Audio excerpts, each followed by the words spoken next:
Eu sou Lara Silva, organizadora do CIT Saúde, primeiro Congresso Internacional de Tratamentos de Saúde com o tema Depressão e Ansiedade, e tenho a satisfação de apresentar a você o irmão Cláudio Luiz Ferreira, que vai falar sobre Reprograme seus pensamentos, abordando o tema Programação Neurolinguística.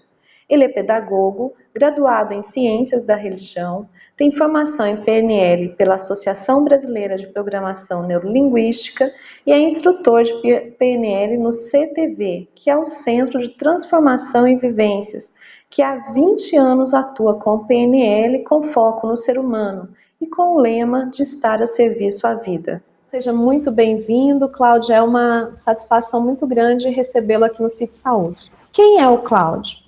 Como a PNL entrou na sua vida? E o que mudou desde então? Eu que agradeço a oportunidade de estar participando deste importante congresso que vem trazer muitas luzes na vida das pessoas que estão nos acompanhando. Bom, a PNL entrou na minha vida no ano de 2013, mas especificamente no segundo semestre de 2013, quando eu vim morar na cidade de Bauru, que é um dos centros onde é ministrado as vivências de programação neurolinguística. Então, eu participei de todas as vivências ao longo daquele semestre, e no semestre seguinte, no ano seguinte, eu já comecei realmente toda a minha formação para poder já estar atuando aqui. Pertencendo a uma equipe que há muitos anos vem com propriedade ajudando as pessoas a reprogramarem suas mentes e superarem suas limitações. O que mudou em minha vida? Bem, vamos dizer que a própria forma como eu me entendo enquanto missão de vida. Antes, eu atuava como pedagogo em um centro destinado a jovens, crianças e adolescentes em situação de vulnerabilidade social. Gostava muito do que fazia, mas hoje, quando eu trabalho com algumas pessoas com as ferramentas da PNL, o que mudou na minha vida é o fato de eu sentir que encontrei a minha missão: ajudar as pessoas através da programação neurolinguística. E então, o que é PNL? E conte um pouco dessa história. Como é que surgiu a PNL? Bom, a PNL surgiu na década de 70 com dois nomes, Richard Butler e John Grinder. Richard Butler, ele era, na verdade, estudante de matemática, que depois passou a estudar psicologia, e John Grinder, ele era professor de linguística na Califórnia. E o objetivo dele foi a estratégia da genialidade, vamos assim dizer, de alguns dos terapeutas muito famosos do seu tempo. Dentre eles, a Virginia Satir, que era uma terapeuta familiar, Milton Erickson, que era um grande hipnólogo, falecido no ano de 1980, e estudando qual era o segredo dessas pessoas que eles pegaram, não foram só esses duas, mas estudando o segredo deles, eles começaram a desenvolver essas ferramentas, essas técnicas, essa ciência que é você interferir na programação mental do indivíduo através da comunicação, de uma forma que você cause uma mudança de visão de mundo, uma mudança de reflexão a respeito da realidade e, consequentemente, os seus sentimentos. Vamos colocar da seguinte forma. A realidade ela é neutra, ok? Os nossos sentimentos é uma interpretação mais profunda da realidade. E as nossas palavras, ela é a interpretação que fazemos da realidade. Então, se você é capaz de modificar a linguagem da pessoa, a forma como a pessoa estrutura o seu pensamento, você consegue modificar a interpretação mais profunda que ela faz da realidade. E modificando a interpretação mais profunda que ela faz da realidade, você modifica a forma como a pessoa vai interagir com a realidade, de forma que ela possa realmente interagir de uma forma mais harmoniosa, mais positiva, que a leve, de fato, a conquistar aquilo que ela deseja e merece conquistar, que é se sentir realmente mais feliz. E fala pra gente o que significa a sigla PNL. Que é a programação neurolinguística. É você, então, programação, programar as redes neurais, as conexões neurais que a pessoa vai formando através de uma comunicação refinada, que é aquilo que o instrutor ele procura fazer com aquela pessoa que está sendo trabalhada. Muito bem. Baseado naquele conceito da Organização Mundial de Saúde, que saúde é o completo bem-estar físico, mental e social, em que aspecto, em que esfera do ser humano a programação neurolinguística ela vai atuar primeiramente? Primeiramente, mental. Dentro da PNL existe uma metáfora, que é a metáfora do computador.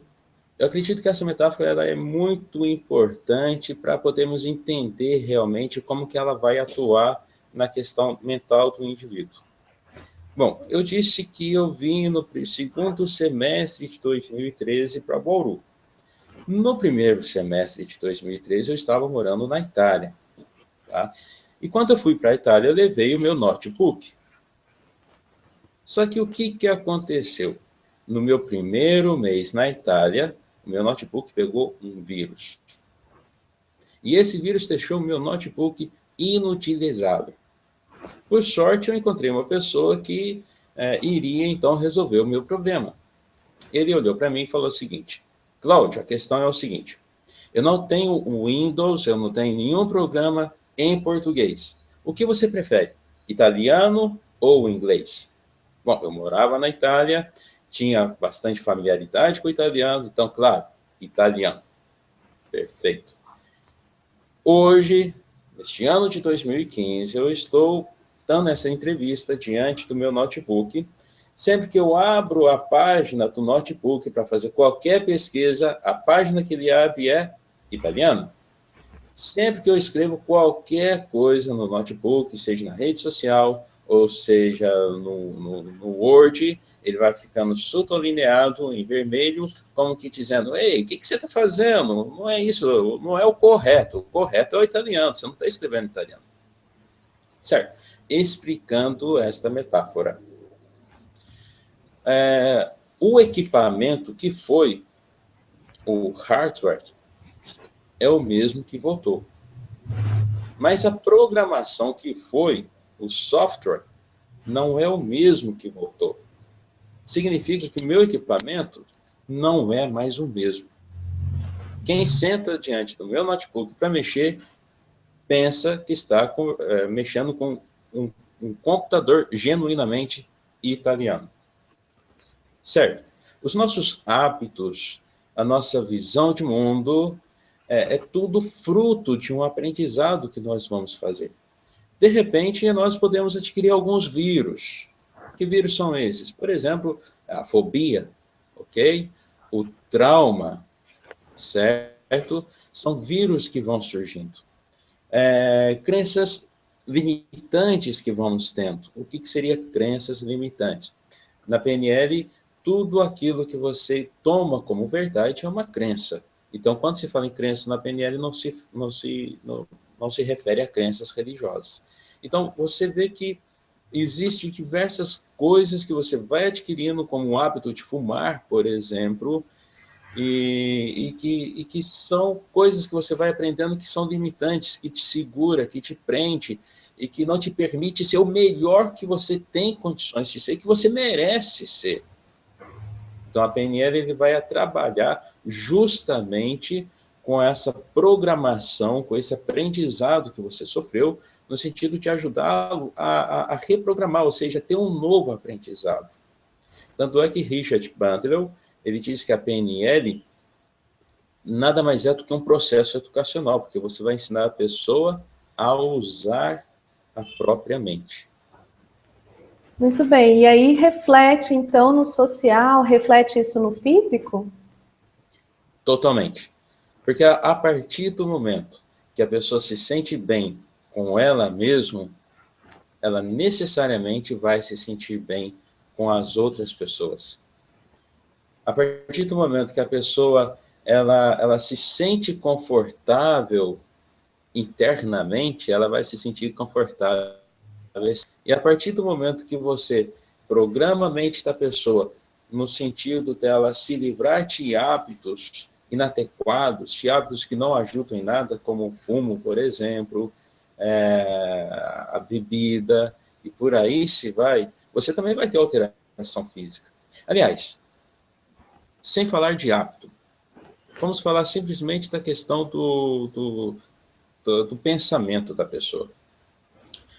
Qual que é a postura física de uma pessoa deprimida? Né? Ela está sempre se protegendo. Ela acredita que está sempre sendo ameaçada, não tem nada de bonito, ela está sempre olhando no chão, e o chão é o espaço dela ali, pronto. Uma pessoa que é autoconfiante. Qual que é a postura dessa pessoa que é autoconfiante? E quais são as escolhas que elas fazem no dia a dia? A pessoa autoconfiante, com o peito para fora, queixo para cima, ela vai fazer escolhas mais saudáveis na vida dela, seja com relação à alimentação, seja com relação aos espaços que ela frequenta, seja com relação às atividades que ela vai estar fazendo. Tá? Enquanto que uma pessoa mais deprimida, ela tende o quê? A se esconder, ela tende o quê? A buscar mais válvulas de escapes e, se possível, acabar com esta realidade chamada vida. Muito bem. E como então que a gente pode reprogramar a nossa mente? Qual que é o procedimento dessa técnica? É em grupo? É num consultório? Como é que ela pode ser feita? Ela tanto pode ser em grupo, como ela pode ser individualmente. Individualmente, quando você tem coisas mais pontuais, é interessante. Em grupo, também pode ser muito interessante, porque você, além de ter toda uma vivência, você vai criar laços. O grupo favorece isso, criar laços, trocar experiências. Vamos colocar da seguinte forma: as nossas vivências aqui, elas são feitas, elaboradas de uma forma a abranger um grupo heterogêneo, tá? Mas sempre procurando visar o quê? O aperfeiçoamento e o desenvolvimento geral em todas as dimensões daquele indivíduo. Então, em grupo pode ser interessante porque você, de repente, você tem um objetivo, mas você não vai ver somente aquele objetivo sendo trabalhado. Você vai ver outras dimensões da sua vida que você nem imaginava que poderia ser melhorada sendo trabalhadas ali. Então, em grupo também é uma boa opção. Mas imediatamente individual. Mas o grupal favorece trabalhar diversas outras questões. Eu gostaria que você falasse um pouco a respeito do trabalho que vocês desenvolvem aí no CTV. É um trabalho feito pelos irmãos do Sagrado Coração. Saber se existe alguma ligação religiosa entre a vivência de PNL que vocês oferecem e a religião. Nós, irmãos do Sagrado Coração, então somos um grupo religioso ligado à Igreja Católica Apostólica Romana, mas não tocamos no assunto de religião nas nossas vivências. E o grupo que nós recebemos é um grupo bastante heterogêneo. Evangélicos, espíritas, pessoas que participam da religião xamânicas, inclusive como cientista da religião, sempre que eu vejo uma pessoa que faz parte de uma outra religião que me chama a atenção, eu sempre aproveito para me aproximar daquela pessoa para poder aprender mais daquela religião. Então, não é um espaço feito para catequese ou para buscar, vamos assim, colocar uma visão religiosa de alguma denominação religiosa nas pessoas. Não. O nosso foco é trabalhar aquela pessoa, é desenvolver aquela pessoa. É claro que é o nosso ser religioso que valoriza o outro, que quer o desenvolvimento do outro, é que é esse movimento. Mas, vamos colocar da seguinte forma: se você pegar todas as religiões, elas têm um ponto de convergência. E qual é esse ponto de convergência? É o amor. E esse amor se prova aonde? Nas atitudes. Então, o que nós procuramos fazer aqui é trabalhar com o outro e tratar o outro com amorosidade. Perfeito. E como é que é a vivência? São 6 fases. Todas as 6 fases, elas são espalhadas ao longo de todo o ano, de forma que a pessoa consiga, com muita tranquilidade, sincronizar sua agenda pessoal com as nossas agendas de atividade. Cada uma dessas fases começa na sexta-feira com o jantar e vai até o domingo com o almoço. A pessoa, então, ela fica aqui, ela dorme aqui, então é um espaço muito bem preparado para que essa pessoa tenha uma ótima estadia por aqui. E, em geral, quando eu falo das nossas vivências, eu costumo dizer o seguinte: pegue um papel e escreva quem é o seu eu ideal nesse papel. Faça uma projeção desse seu eu ideal. E eu sempre fico particularmente curioso em querer saber como que a pessoa vai estar se sentindo quando ela terminar a sexta vivência e perceber que, de repente, já não existe mais nenhuma diferença entre seu eu ideal desse seu eu real. Muito bem. São quantos dias? Você já falou do quantos dias. Aí, quantas pessoas... Peraí. Quantas pessoas que participam desse processo? Normalmente. Olha, nós trabalhamos com o mínimo de 20 pessoas e um máximo 45 pessoas, no máximo. Por quê? Porque o nosso objetivo é fazer um bom trabalho com aquelas pessoas que nos procuram. Então, se de repente temos um número superior a 45, já coloca um pouco em xeque o nosso trabalho, né? A nossa experiência nos mostrou que para poder trabalhar bem com as pessoas, não podemos ter um número muito grande. E é necessário que se faça todas as etapas, ou eu posso fazer uma e passar alguns anos fazer a outra? Como é que funciona essa dinâmica? E se eu posso ir direto para a sexta antes de ter passado pela primeira? Não, as fases é uma sequência.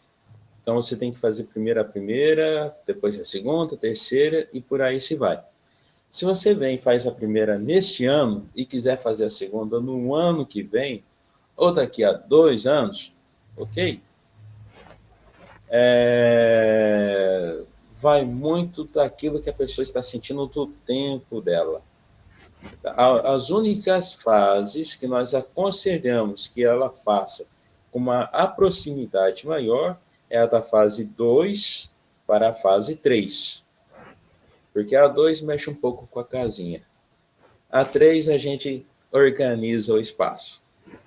Mas, no mais, a pessoa ela vai seguir o tempo dela.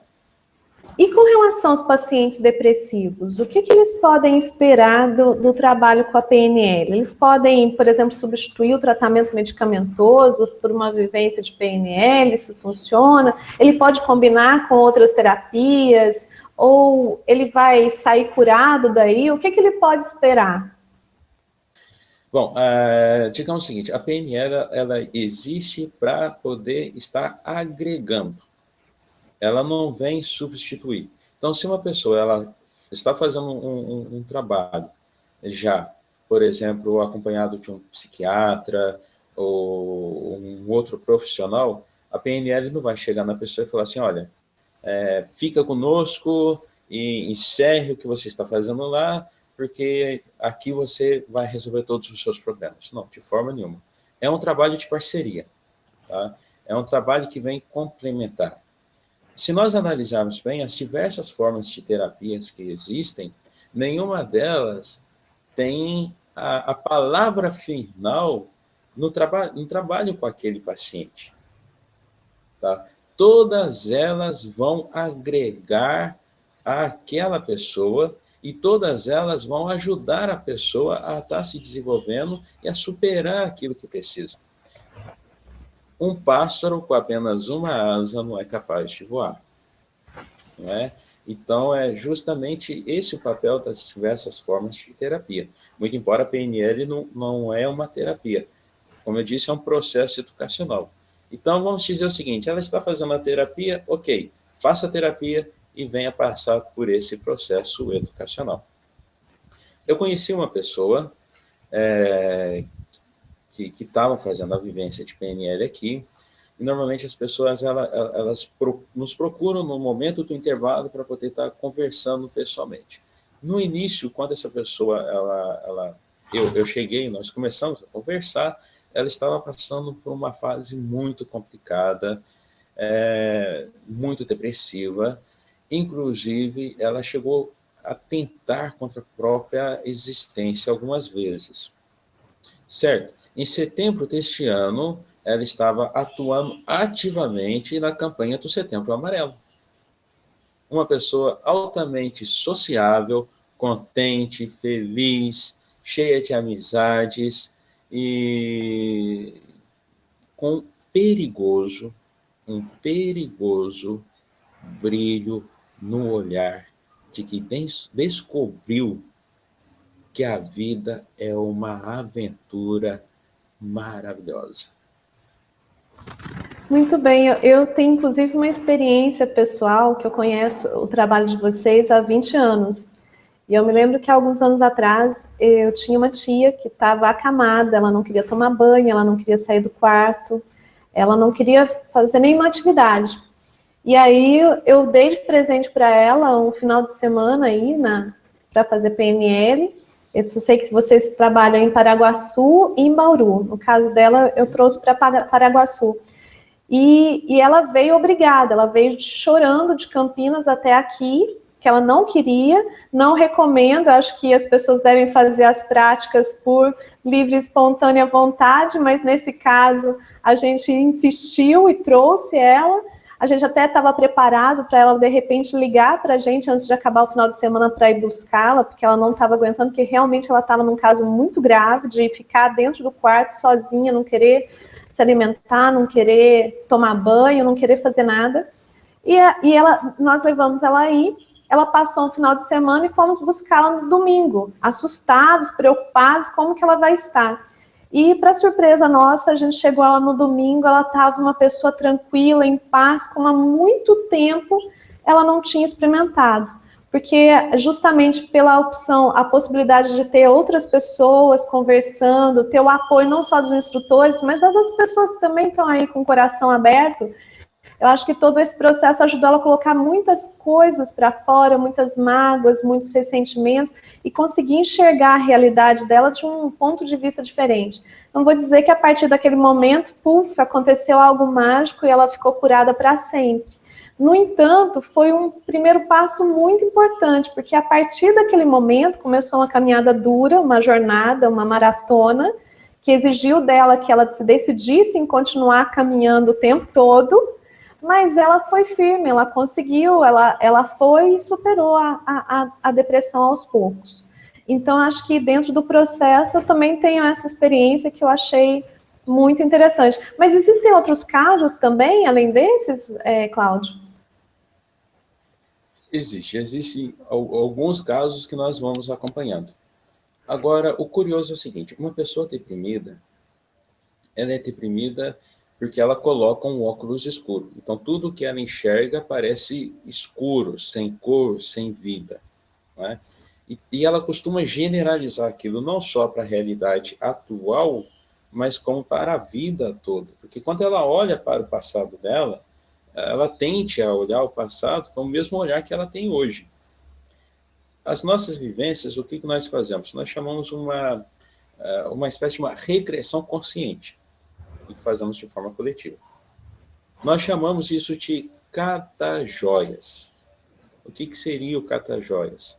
Nós levamos a pessoa, sugerimos a pessoa a percorrer na sua história de vida coisas que foram gostosas, prazerosas, marcantes, seja agora na vida adulta, depois na juventude, na adolescência, na infância.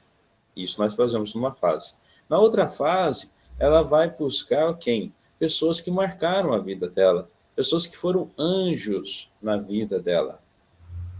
Então, cada fase nós fazemos algo assim. Então, o que nós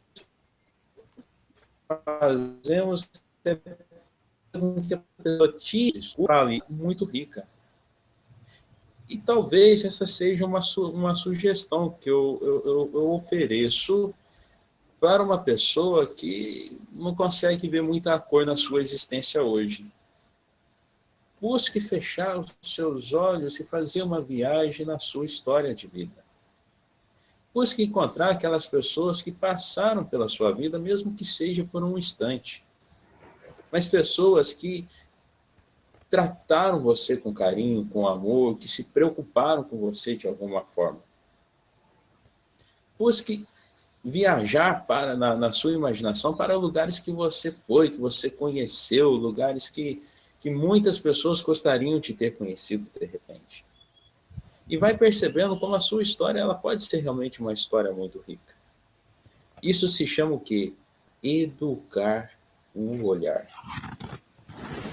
Quando educamos o nosso olhar, a realidade ela muda por completo. Muito bem. E com relação aos pacientes ansiosos? Eu só não vou comentar, como eu vou pedir para aqueles que estão nos assistindo fazer a seguinte experiência, que acredito que são ansiosos. A primeira experiência é diga, eu sou ansioso. E perceba o sentimento que vem.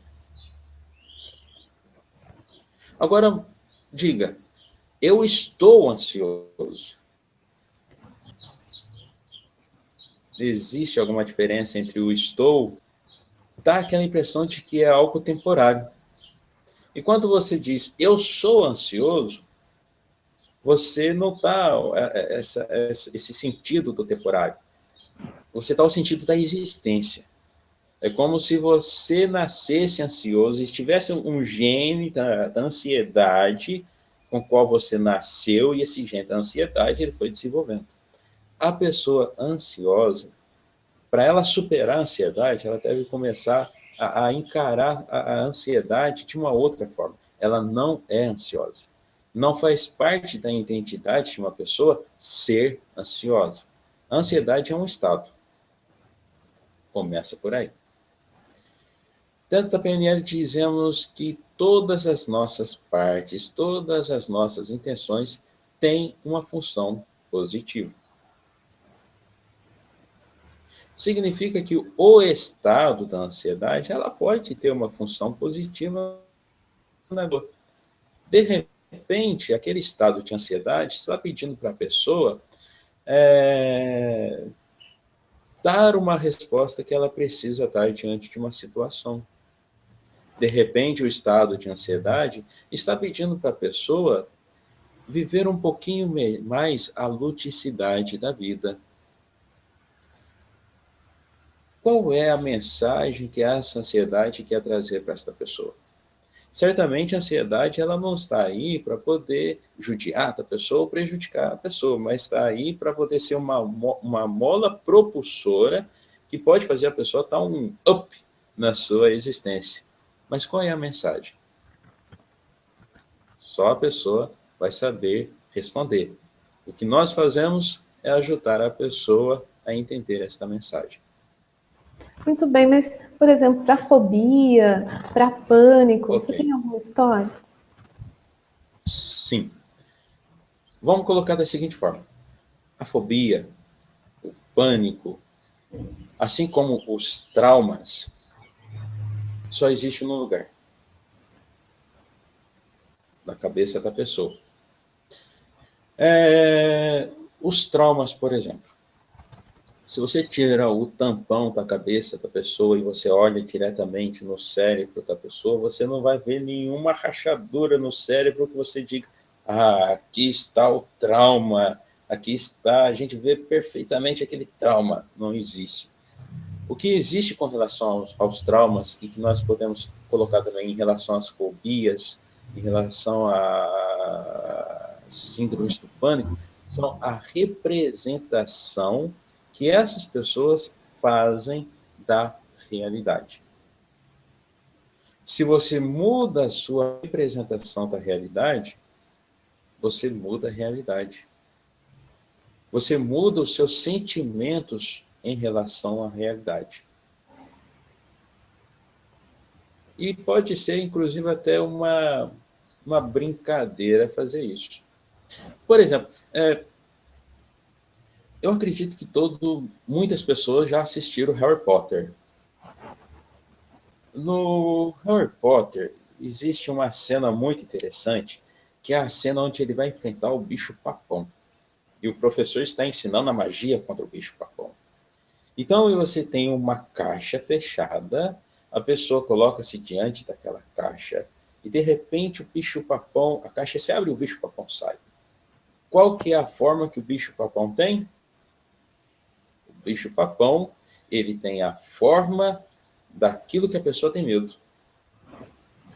E qual é a magia do bicho-papão? Bem, a magia do bicho-papão é o jovem bruxo pegar sua varinha, encarar o bicho-papão, chacoalhar a varinha e falar ridículos.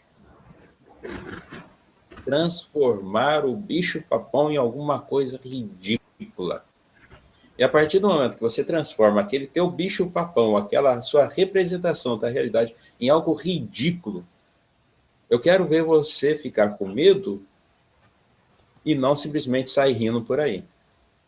Eu vou dar um exemplo.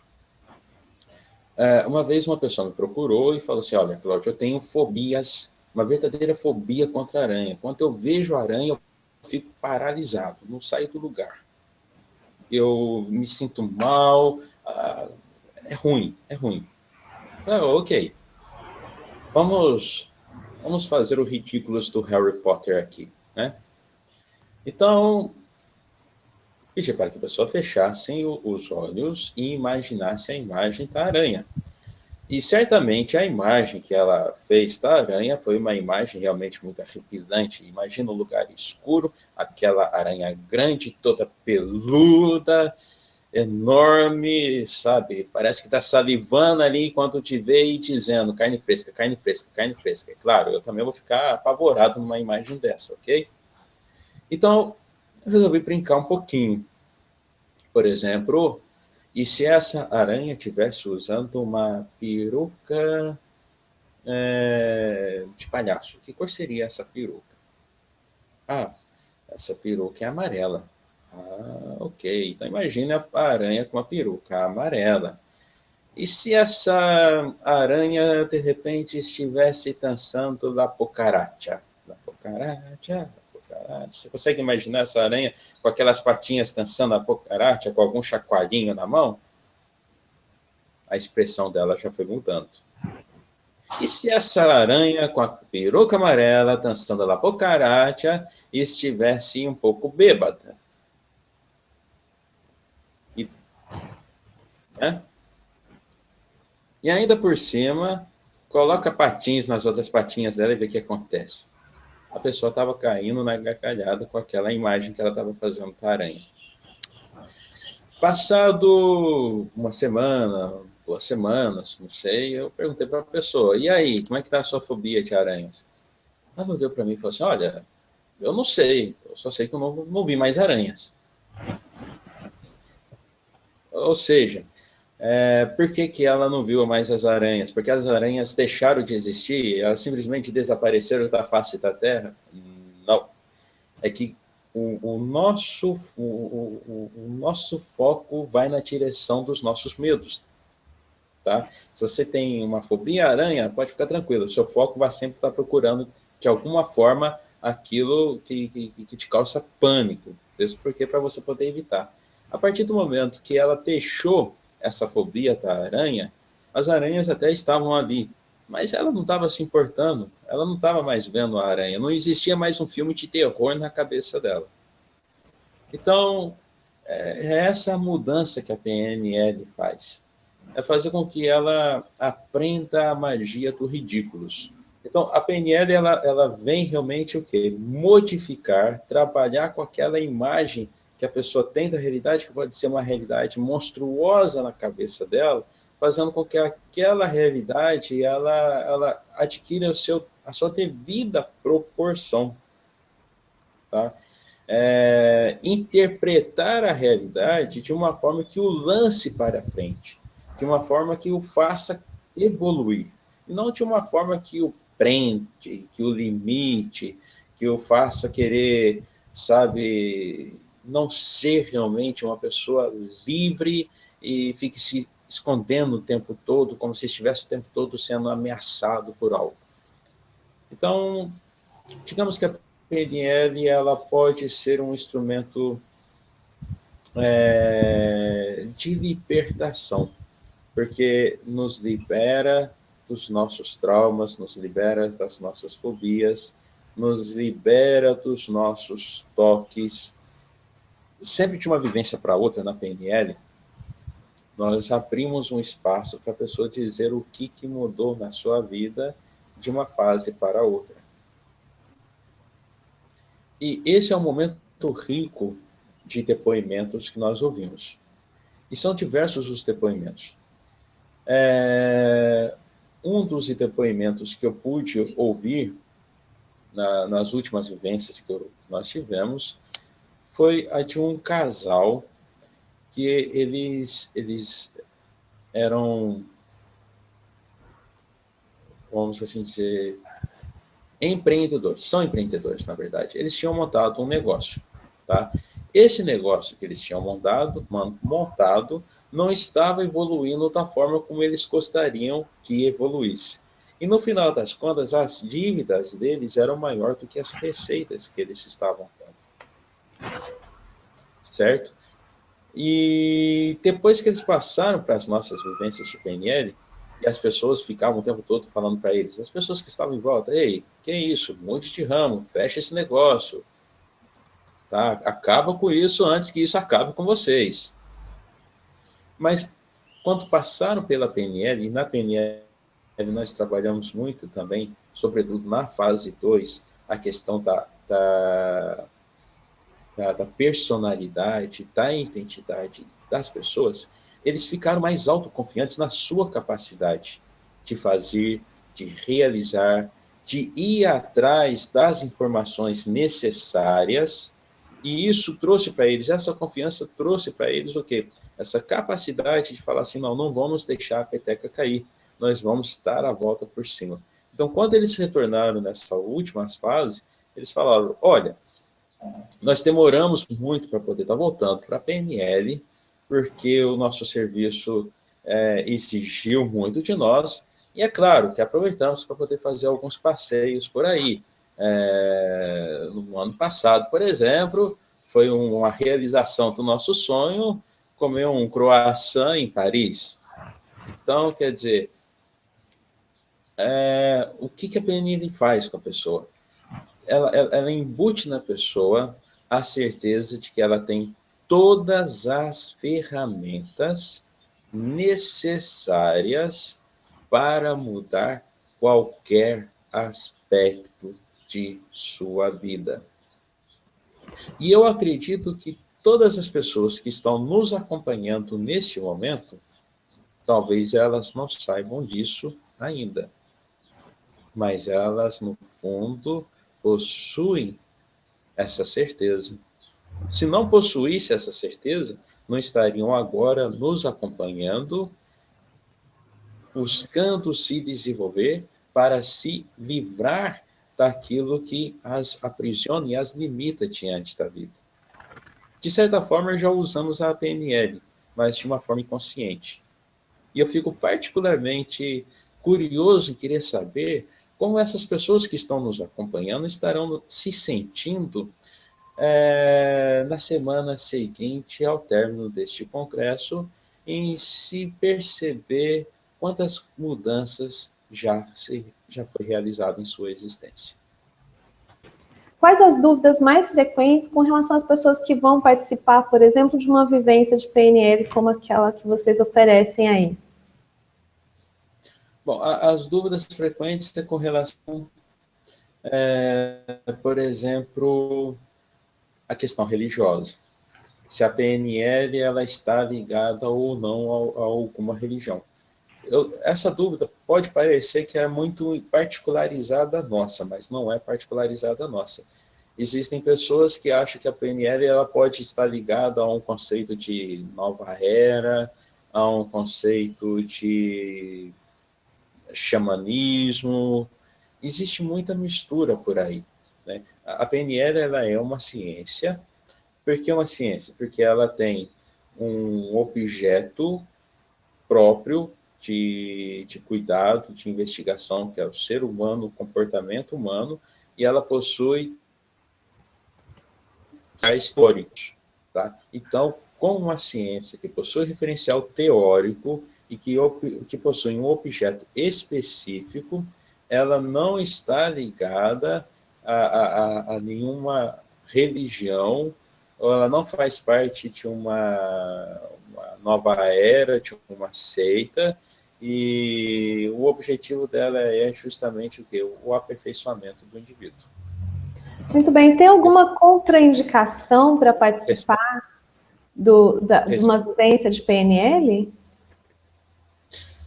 Nenhuma contraindicação para participar de uma vivência de PNL. As vivências de PNL existem para ajudar a pessoa, não para atrapalhar. Existe para ajudar a pessoa a organizar a sua casa interna e, consequentemente, externa. Não é para bagunçar mais do que pode estar bagunçado. Muito bem. E existe alguma restrição com relação à idade? Ok. Vamos colocar da seguinte forma. Nas nossas vivências de PNL, sim, fazemos restrições de idade. Preferimos pessoas a partir dos 17 anos para cima. Tá? Já aconteceu de mim, por exemplo, pessoas com 15 anos na adolescência. Então, aconteceu. Então, tudo depende muito do grau de maturidade daqueles que nos procuram.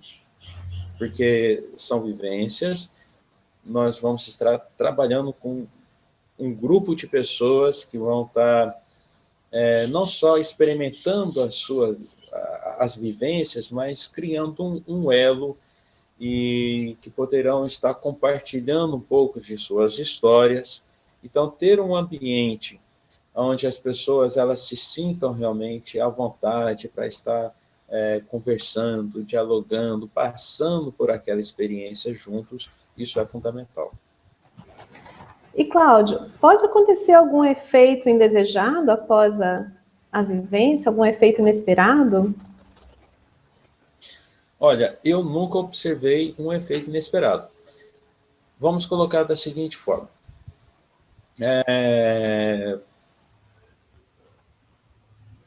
Um tipo de regressão que nós fazemos conscientemente, tá?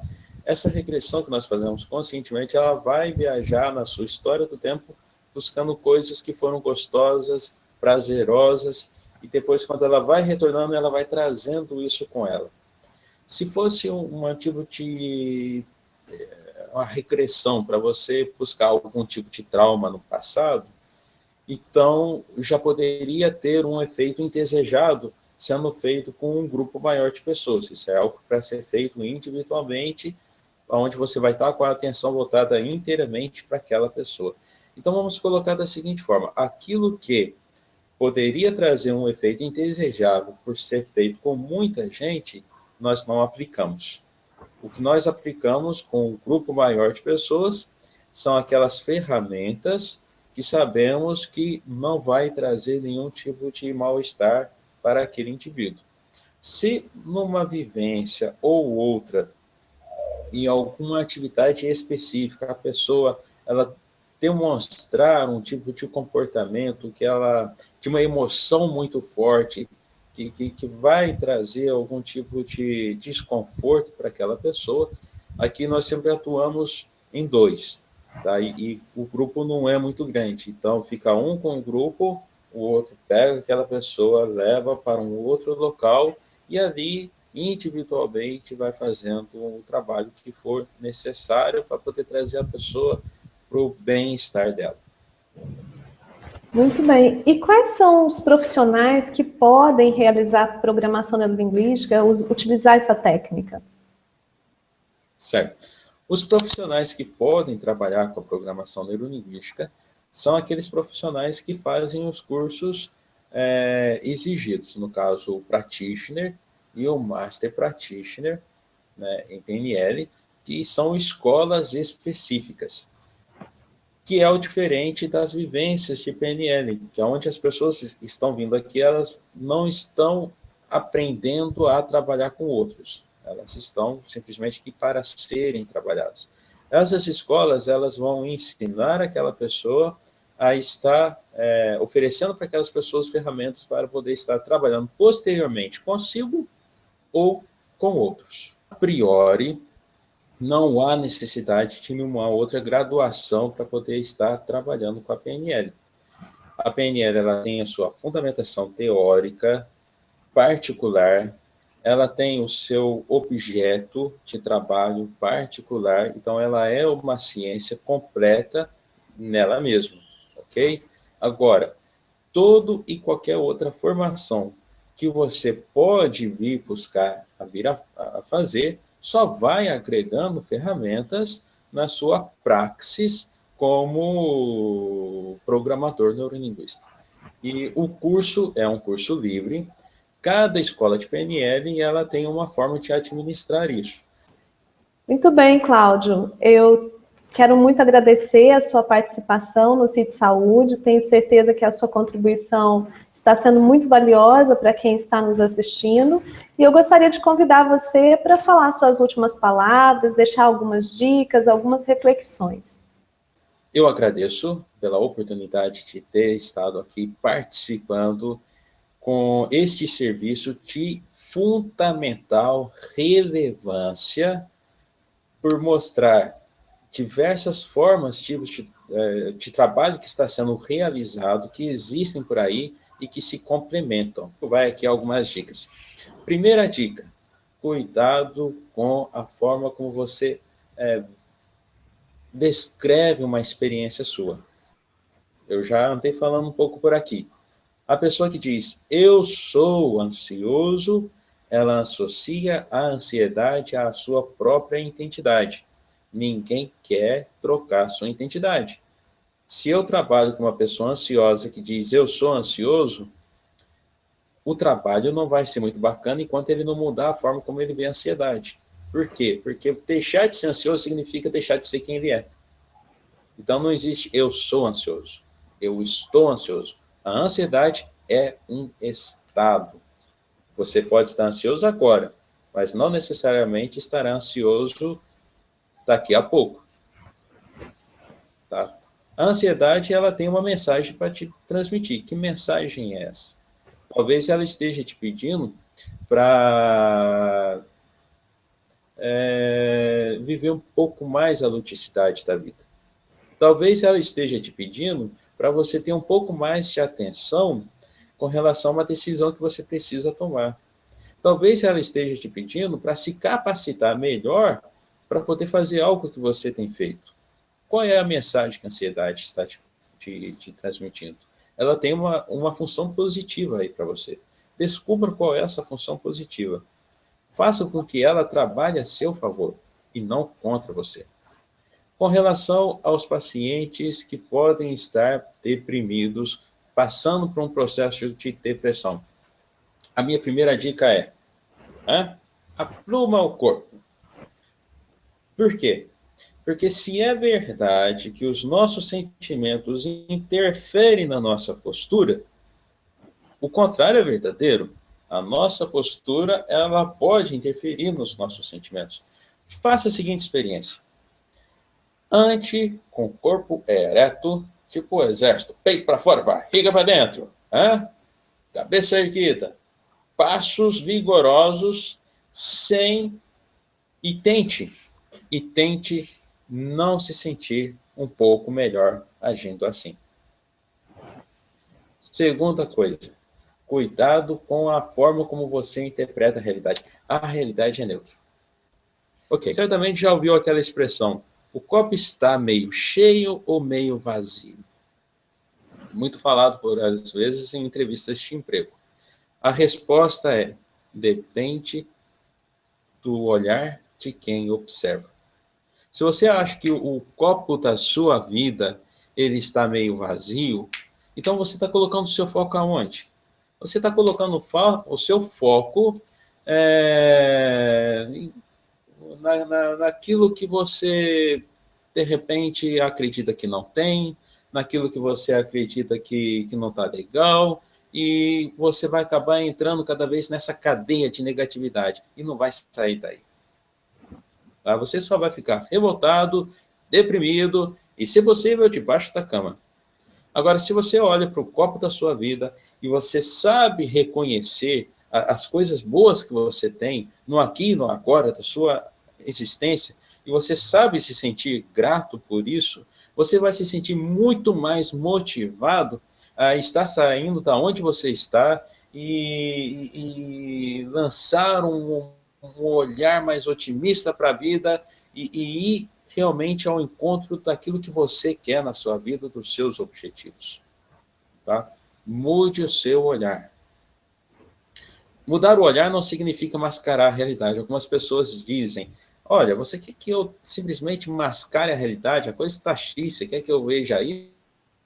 Nenhuma. A realidade é neutra. Ela é mesma. Ela não muda. O que muda é o seu olhar. E a partir do momento que o seu olhar muda e a sua atitude muda. Você está contente com a sua atitude atual?